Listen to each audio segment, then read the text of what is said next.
ഒരുപാട് കാലങ്ങളായി പിളർപ്പിൻ്റെ കാരണങ്ങളെക്കുറിച്ച് ബഹുമാന്യനായ അബ്ദുസ്സമദ് പൂക്കോട്ടൂരടക്കമുള്ള പ്രഭാഷകന്മാരിൽ നിന്ന് ഞങ്ങൾ കേട്ടു തഴമ്പിച്ച ഒരുപാട് സംഭവങ്ങളുണ്ട്. അതിൻ്റെ പേരിൽ മഹല്ലുകളിൽ ഒരുപാട് കലഹങ്ങൾ ഉണ്ടായിട്ടുണ്ട്. ചുമരുകൾ മദ്രസകളിൽ ഉയർന്നിട്ടുണ്ട്. പള്ളികൾ രണ്ടായിട്ടുണ്ട്. പള്ളികൾ തകർക്കപ്പെട്ടിട്ടുണ്ട്. അതിൻ്റെ കാരണക്കാരാരാണെന്ന് കാന്തപുരം ഉസ്താദ് പറയണം. അടിവരയിട്ടുകൊണ്ട് പറഞ്ഞ ഹമീദ് ഫൈസി ഉസ്താദും അത് വെളിപ്പെടുത്തണമെന്നാണ് ഞങ്ങളെപ്പോലെയുള്ള 40ൻ്റെ ചുവടെ പ്രായമുള്ള ആളുകളുടെ ആവശ്യം.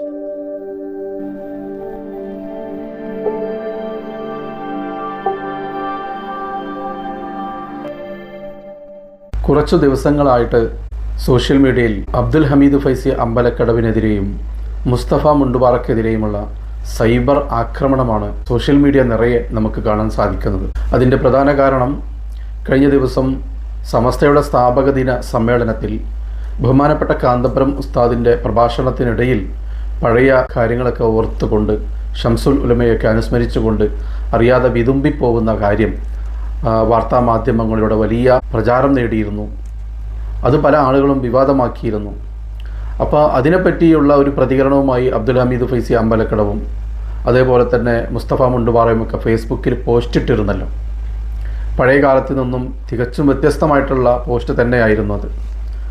അതിനോട് പ്രതികരിച്ചുകൊണ്ടാണ് അവർ രണ്ടുപേർക്കുമെതിരെ വലിയ രീതിയിൽ സൈബർ ആക്രമണം സോഷ്യൽ മീഡിയയിൽ നമുക്ക് കാണാൻ സാധിച്ചത്. ഹമീദ് ഫൈസി അമ്പലക്കടവും മുസ്തഫ മുണ്ടുപാറയും പറഞ്ഞത് കാന്തപുരം ഉസ്താദ് വെളിപ്പെടുത്തിയ കാര്യം ഇന്ന് സമസ്തയിൽ നടക്കുന്ന പ്രശ്നങ്ങളുമായിട്ട് മുട്ടിച്ചു നോക്കുമ്പോൾ വലിയ സാമ്യമുണ്ട്. ഇന്ന് ഈ പ്രശ്നത്തിന് പിന്നിൽ കളിച്ചവർ തന്നെയാണോ അന്ന് സമസ്തയുടെ പിളർപ്പിന് പിന്നിൽ കളിച്ചത് എന്ന് സംശയിക്കേണ്ടിയിരിക്കുന്നു എന്നൊക്കെയുള്ള കാര്യങ്ങളാണ് അവരുടെ ഫേസ്ബുക്ക് കുറിപ്പിൽ അവർ പങ്കുവച്ചത്. എന്നാൽ അത് മുസ്ലിം ലീഗിനെതിരെയുള്ള ഒരു ഒളിയമ്പാണെന്ന് ചില മുഖ്യധാരാ മാധ്യമങ്ങളടക്കം വലിയ രീതിയിൽ പ്രചരിപ്പിക്കുന്നുണ്ട്. ഹമീദ് ഫൈസി അമ്പലക്കടവിൻ്റെയും മുസ്തഫ മുണ്ടുപാറയുടെയും ഒക്കെ ഫേസ്ബുക്ക് കുറിപ്പ് കണ്ടപ്പോൾ വലിയ സന്തോഷമുണ്ട്.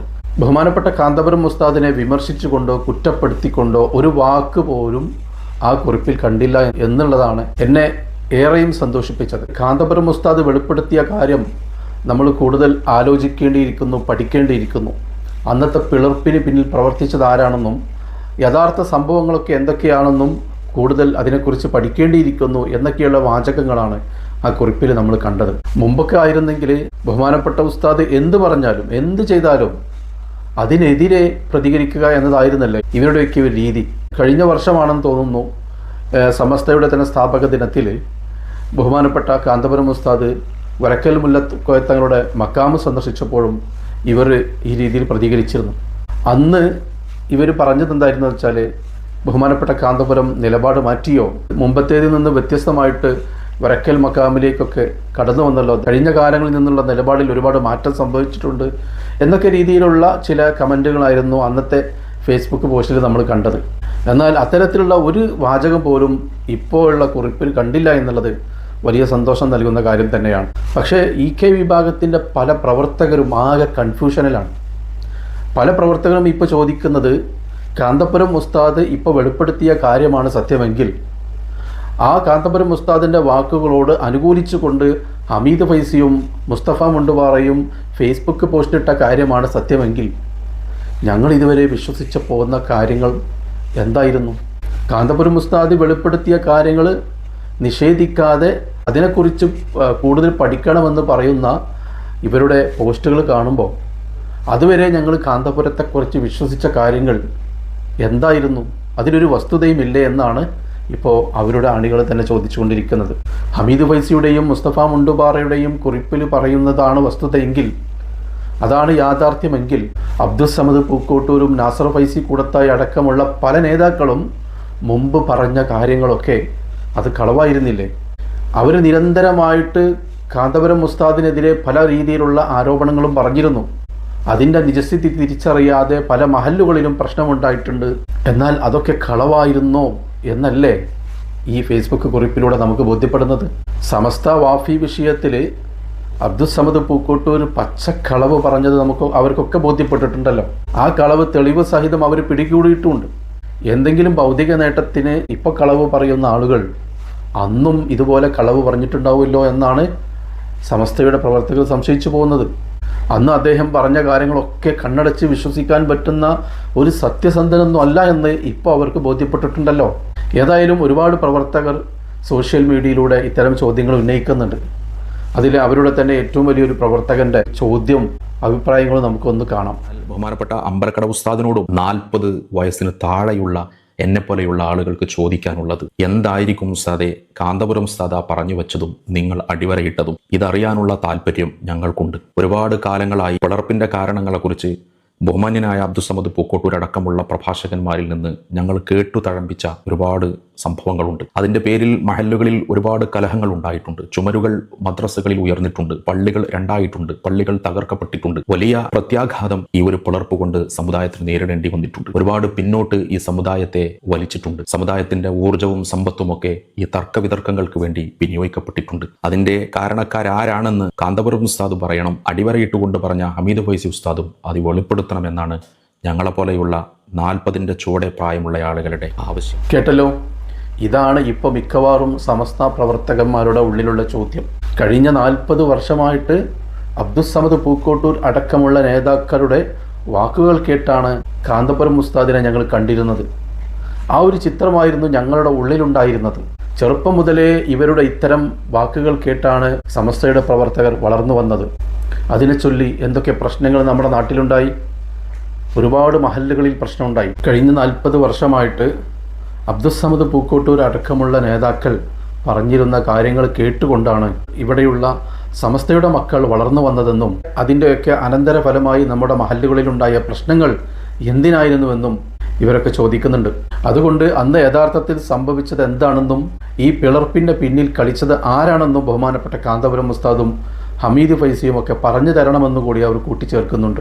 ഒരു കാര്യം പ്രത്യേകം പറയട്ടെ, പിളർപ്പിൻ്റെ കാരണങ്ങളും അന്ന് നടന്ന സംഭവ വികാസങ്ങളുമൊക്കെ ബഹുമാനപ്പെട്ട കാന്തപുരം ഉസ്താദും ഉസ്താദിനോട് ചേർന്ന് നിൽക്കുന്നവരും അന്ന് മുതലേ ഒരുപാട് തവണ പറഞ്ഞിട്ടുണ്ട്. അതിനുവേണ്ടി മാത്രം എത്രയോ വേദികൾ കിട്ടിയിട്ടുണ്ട്. ലക്ഷക്കണക്കിന് രൂപ മുടക്കി ഒരുപാട് പരിപാടികൾ അതിനുവേണ്ടി മാത്രം സംഘടിപ്പിച്ചിട്ടുണ്ട്. പക്ഷേ അത് കേൾക്കാൻ ഇവർക്ക് ആർക്കും അന്ന് താല്പര്യം ഉണ്ടായിരുന്നില്ല, അതിന് മനസ്സുണ്ടായിരുന്നില്ല. അതിന് പകരം എന്താണ് അവർ ചെയ്തത്? അപ്പുറത്ത് വേറൊരു വേദി കെട്ടി ഇതിന് അതേ നാണയത്തിൽ മറുപടി കൊടുക്കുക എന്നതായിരുന്നില്ലേ ഇവരുടെ പണി? അതിനായിരുന്നല്ലോ ഇവരുടെ ശ്രദ്ധ മുഴുവൻ. നേരെ മറിച്ച് അന്ന് ഉസ്താദും ഉസ്താദിനോട് ചേർന്ന് നിൽക്കുന്നവരും പറഞ്ഞ കാര്യങ്ങൾ അതിനെക്കുറിച്ച് പഠിക്കാനോ ആലോചിക്കാനോ നിന്നിരുന്നെങ്കിൽ ഇന്ന് ഈ പ്രശ്നങ്ങളൊന്നും ഉണ്ടാകുമായിരുന്നില്ലല്ലോ. അവർ പറയുന്നതിൽ എന്തെങ്കിലും വസ്തുതയുണ്ടോ എന്ന് ചിന്തിക്കാനൊന്നും അന്ന് ആരും ഉണ്ടായിരുന്നില്ല. അബ്ദുസ്സമദ് പൂക്കോട്ടൂർ അടക്കമുള്ള ആളുകൾ പറയുന്നത് അന്ധമായിട്ട് വിശ്വസിച്ച് കൊടിയ കാന്തപുരം വിരോധം ഉള്ളിൽ കൊണ്ട് നടക്കുമായിരുന്നു അന്ന് എല്ലാവർക്കും പണി. അതല്ലേ വസ്തുത? അതല്ലാതെ കാന്തപുരം ഉസ്താദ് അന്ന് പറയാഞ്ഞിട്ടാണോ? ഉസ്താദിൻ്റെ ശിഷ്യന്മാർ അന്ന് പറയാഞ്ഞിട്ടാണോ? ഒരുപാട് തവണ പറഞ്ഞിട്ടുണ്ട്. ഞങ്ങളൊക്കെ എത്ര തവണ പറഞ്ഞു, നിങ്ങളുടെ നേതാക്കന്മാർ പറയുന്ന പച്ചക്കളവുകൾ നിങ്ങൾ വിശ്വസിക്കരുത്. അതിൻ്റെ നിജസ്ഥിതി നിങ്ങൾ തിരിച്ചറിയണം. എന്താണ് യഥാർത്ഥത്തിൽ സംഭവിച്ചത് എന്ന് നിങ്ങൾ അന്വേഷിക്കണം. എത്ര തവണ പറഞ്ഞു? ആര് കേൾക്കാൻ? ഇവരുടെ പച്ചക്കളവുകൾ കേട്ടുകൊണ്ട് നിങ്ങൾ പരസ്പരം തെറി വിളിക്കരുത്, തമ്മിലടിക്കരുത്, പരസ്പരം ആക്ഷേപിക്കരുത് എന്ന് എത്ര തവണ പറഞ്ഞു? അന്ന് ആരും കേൾക്കാനുണ്ടായിരുന്നില്ല. അബ്ദുസ്സമദ് പൂക്കോട്ടൂരിൻ്റെ പടിയടച്ച് പിണ്ടം വെക്കാനുള്ള ആഹ്വാനം സ്വയം ഏറ്റെടുത്ത് മഹല്ലുകളിലേക്ക് ചെന്ന് അവിടെ വലിയ പ്രശ്നങ്ങളല്ലേ പിന്നീടുണ്ടായത്. എത്ര മഹല്ലുകളിൽ, എത്ര പള്ളികളിൽ, പള്ളി മെഹ്റാബുകളിൽ പോലും പ്രശ്നങ്ങളുണ്ടായി. സ്വന്തം വീട്ടിൽ ജ്യേഷ്ഠനും അനിയനും തമ്മിൽ, വാപ്പയും മകനും തമ്മിൽ എത്ര പ്രശ്നങ്ങളുണ്ടായി. പരസ്പരം ശത്രുതാ മനോഭാവത്തോടല്ലേ പെരുമാറിയിരുന്നത്. ഇതൊക്കെ ആരുടെ വാക്കുകൾ കേട്ടുകൊണ്ടാണ് നമ്മൾ ചെയ്തു കൂട്ടിയത്? എന്തിനു വേണ്ടിയിട്ടായിരുന്നു? ആർക്ക് വേണ്ടിയിട്ടായിരുന്നു? അന്ന് പറഞ്ഞിരുന്നതൊക്കെ പച്ചക്കളവായിരുന്നോ എന്ന് നിങ്ങളിപ്പോൾ സംശയിച്ചു പോകുന്നത് എന്തുകൊണ്ടാണ്? അവരിന്ന് പറയുന്ന പച്ചക്കളവുകൾ തെളിവ് സഹിതം നിങ്ങൾക്ക് കണ്ടെത്താൻ കഴിഞ്ഞതുകൊണ്ട്, അവരൊരിക്കലും സത്യസന്ധന്മാരല്ല എന്ന് നിങ്ങൾക്കിപ്പോൾ ബോധ്യപ്പെട്ടതുകൊണ്ട്, ഇപ്പോഴെങ്കിലും നിങ്ങളതൊക്കെ അന്വേഷിക്കാനും അതിനെക്കുറിച്ചൊക്കെ ചിന്തിക്കാനും തയ്യാറായല്ലോ. വലിയ സന്തോഷമുണ്ട്. അന്നതിന് മനസ്സ് കാണിക്കാത്തത് കൊണ്ടാണ് നമ്മുടെ നാട്ടിൽ ഉണ്ടായ പ്രശ്നങ്ങളിലേറെയും. ഏതായാലും ഇപ്പോൾ കാര്യങ്ങളൊക്കെ എല്ലാവർക്കും മനസ്സിലായ സ്ഥിതിക്ക്, അതിനെക്കുറിച്ച് ചിന്തിക്കാനും പഠിക്കാനും തയ്യാറായ സ്ഥിതിക്ക്, മുമ്പുണ്ടായിരുന്ന പ്രശ്നങ്ങളൊക്കെ പൊറുക്കാനും മറക്കാനും നമുക്ക് കഴിയും. ചരിത്രം നമ്മെ അതാണ് ബോധ്യപ്പെടുത്തുന്നത്. ഇസ്ലാമിൻ്റെ കൊടിയ ശത്രുവായിരുന്ന അബൂ സുഫിയാനും ഇക്രിമയും അവർക്ക് അവസാന കാലത്ത് പുറത്തു കൊടുത്തിട്ടുണ്ടല്ലോ. എത്ര സ്വഹാബത്തിനെയാണ് അവർ ക്രൂരമായി മർദ്ദിച്ചത്, കൊലപ്പെടുത്തിയത്.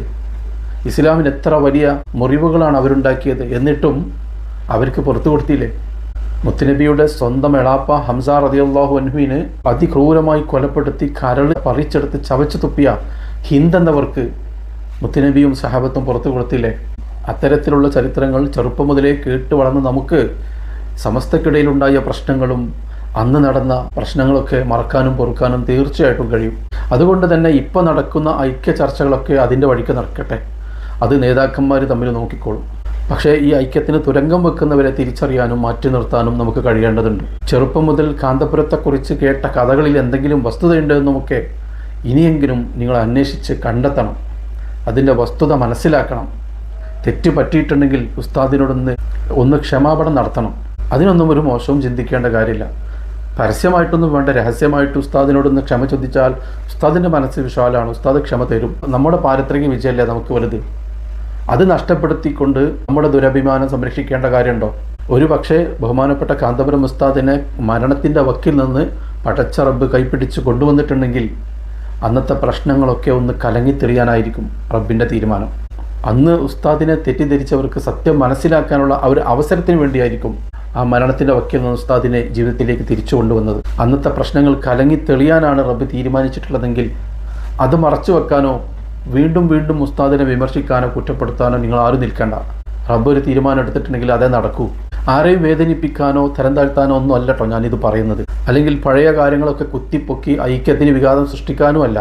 ആരെങ്കിലും ഒരാൾ എൻ്റെ വാക്ക് കേട്ട് സത്യം മനസ്സിലാക്കിയാൽ, സത്യം തിരിച്ചറിയാൻ വേണ്ടിയിട്ട് അതിനെക്കുറിച്ച് അന്വേഷിച്ചാൽ, പഠനം നടത്തിയാൽ, അവൻ തങ്ങൾക്ക് പറ്റിയ തെറ്റുകൾ തിരുത്തിയാൽ അത് മാത്രം മതിയല്ലോ എനിക്ക്. സ്വന്തം ആഖിറം രക്ഷപ്പെടണമെന്ന് ആഗ്രഹിക്കുന്നവർ അങ്ങനെ ചെയ്യൂ. അല്ലാത്ത ആളുകളുണ്ട്, അവരോട് പിന്നെ എന്ത് പറഞ്ഞിട്ടും കാര്യമില്ല. പടച്ചോൻ തന്നെ നേരിട്ട് വന്ന് പറഞ്ഞാലും അവർ കേൾക്കൂല. അവർ പിന്നെ കാന്തപുരം വിരോധം കാരണം അന്ധത ഭാവിച്ചവരാണ്. അവരുടെ ഉള്ളിലേക്കൊന്നും കടക്കൂല. സത്യം മനസ്സിലാക്കാനുള്ള ഒരുപാട് അവസരങ്ങൾ പടച്ച റബ്ബ് നമുക്കായിട്ട് ഒരുക്കി തന്നിട്ടുണ്ടെങ്കിലും അതൊന്നും തിരിച്ചറിയാനോ ചിന്തിക്കാനോ അവരുണ്ടാവില്ല. അവർ ആരുടെയൊക്കെയോ പച്ചക്കളവ് ഉള്ളിൽ കയറ്റി വെച്ചിട്ടുണ്ടെങ്കിൽ അതങ്ങനെ മനസ്സിൻ്റെ ഉള്ളിൽ ഇങ്ങനെ സൂക്ഷിച്ചു വെക്കുകയാണ്, ഒന്നും ഇറക്കി വെക്കൂല. സത്യം തിരിച്ചറിയാനുള്ള ഒരു ശ്രമം അവർ നടത്തൂല. അവരെങ്ങനെ പോയിക്കോട്ടെ, അവരുടെ ജീവിതം അങ്ങനെ തീർത്തോട്ടെ. അതുകൊണ്ടൊന്നും ഇവിടെ ആർക്കും ഒരു കോട്ടവും തട്ടൂല, ഒരു നഷ്ടം സംഭവിക്കില്ല. ഉസ്താദിന് അള്ളാഹു ഉയർച്ച കൊടുത്തിട്ടുണ്ടെങ്കിൽ ഉസ്താദ് ഉയർന്നു കൊണ്ടേയിരിക്കും. ഇപ്പം നമുക്ക് കാണാൻ കഴിയുന്നുണ്ടല്ലോ. അതുകൊണ്ട് അത്തരക്കാരായ ആളുകളോടല്ല ഞാനീ പറയുന്നത്. അത്തരക്കാരെ തിരുത്താനോ അത്തരക്കാരുടെ മനോഭാവം മാറ്റാനൊന്നും നമുക്ക് ആർക്കും കഴിയില്ല. നിഷ്പക്ഷരായിട്ടുള്ള സത്യം മനസ്സിലാക്കണമെന്ന് ചിന്തിക്കുന്ന ആളുകളോട് മാത്രമാണ് ഞാനീ പറയുന്നത്. അപ്പോൾ ഏതായാലും വീഡിയോ ഇവിടെ അവസാനിപ്പിക്കുന്നു. അസ്സലാമു അലൈക്കും വറഹ്മത്തുള്ളാഹി.